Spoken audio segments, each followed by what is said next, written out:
सद्गुरू श्री ब्रह्मचैतन्य महाराज गोंदवलेकर यांचं प्रवचन 1 मे. कोणत्याही कृतीत हेतू शुद्ध पाहिजे.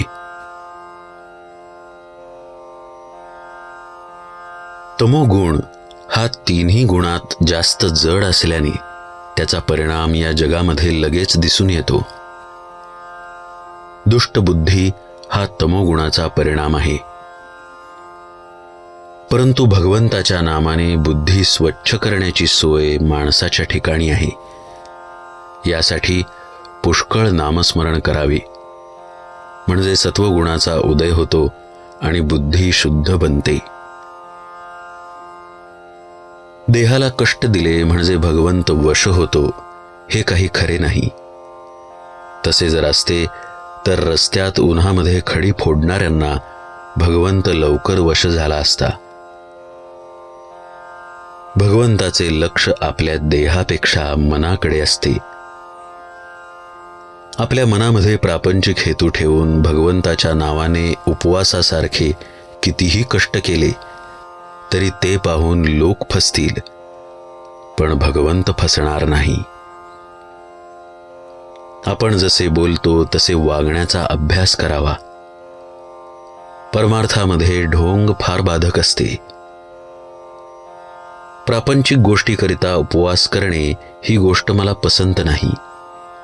उपवास घडावा यात जी मौज आहे ती उपवास करावा यामध्ये नाही. भगवंताच्या स्मरणामध्ये इतके तल्लीन व्हावे की आपण नेहमी त्याच्याजवळ वास करतो आहोत असे मनाला वाटावे. मग देहाने अन्न खाल्ले म्हणून कुठे बिघडले. याउलट आपल्या चित्तात भगवंताचे नाम नसताना आपण देहाने पुष्कळ उपवास केले तरी अशक्तपणाशिवाय दुसरे काही पदरात पडणार नाही. काही लोक वेडे असतात. त्यांना आपण उपास तापास कशासाठी करतो आहोत हेच समजत नाही.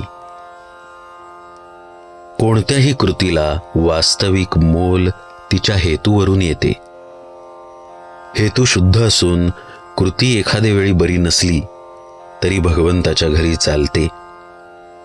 पण हेतू चांगला नसून कृती मात्र फार चांगली असली तरी भगवंत त्यापासून दूरच राहतो. माणसाने केलेला उपवास निष्काम असून तो केवळ भगवंताच्या स्मरणात राहावे म्हणून केलेला असला तर फारच उत्तम आहे. निष्काम कर्माचे फार फार महत्त्व आहे. भगवंतासाठी भगवंत हवा अशी आपली वृत्ती असावी. किंबहुना नाम घेत असताना प्रत्यक्ष भगवंत समोर उभा ठाकला आणि तुला काय पाहिजे असे त्याने विचारले तर तुझे नामच मला दे हे त्याच्याजवळ मागणे याचे नाव निष्कामता होय.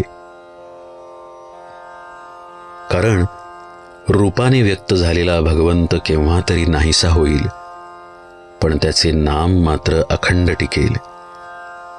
आणि त्याचे नाम घेतले की त्याला आपल्याकडे येणे जरूर आहे.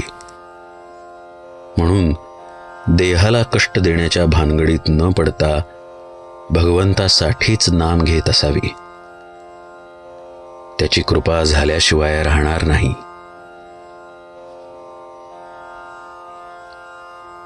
जेथे नाम तेथे राम हा ठेवावा विश्वास, कृपा करील रघुनाथ खास. जानकी जीवन स्मरण जय जय राम.